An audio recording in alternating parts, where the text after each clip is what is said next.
अस्सलाम वालेकुम जी, की हाल है सारे दोस्तों? उम्मीद है कि सारे ठीक होंगे। ਤੇ ਅੱਜ ਦਾ ਮੇਰਾ ਵਲੌਗ ਇੱਥੇ ਸਟਾਰਟ ਹੋ ਰਿਹਾ।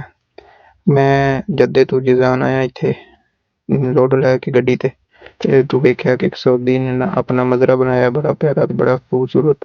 ਮੈਂ ਸੋਚਿਆ ਕਿ ਆਪਣੇ ਫੇਸਬੁੱਕ ਤੇ ਚਾਹਣ ਵਾਲਿਆਂ ਨੂੰ, ਵੀਰਾਂ ਨੂੰ, ਆਪਣਿਆਂ ਨੂੰ, ਜਿਹੜੇ ਮੇਰੇ ਫਾਲੋਅਰਸ ਨੇ, ਉਹਨਾਂ ਨੂੰ ਇਹ ਵੀਡੀਓ ਸ਼ੇਅਰ ਕਰਾਂ।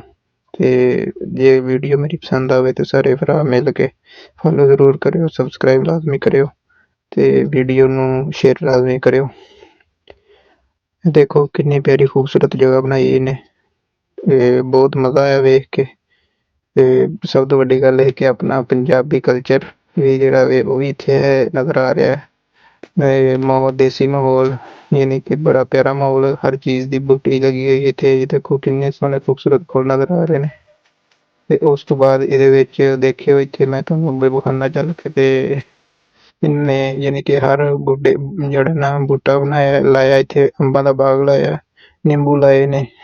ਤੇ ਇੱਥੇ ਇਹਨੇ ਦੂਸਰਾ ਬਣਾਇਆ ਹੋਇਆ ਆਪਣਾ ਇੱਕ ਪੂਰਾ ਜਿਹਾ ਯਾਨੀ ਕਿ ਸਿਸਟਮ, ਨਰਸਰੀ ਵੀ ਬਣਾਈ ਇਹਨੇ।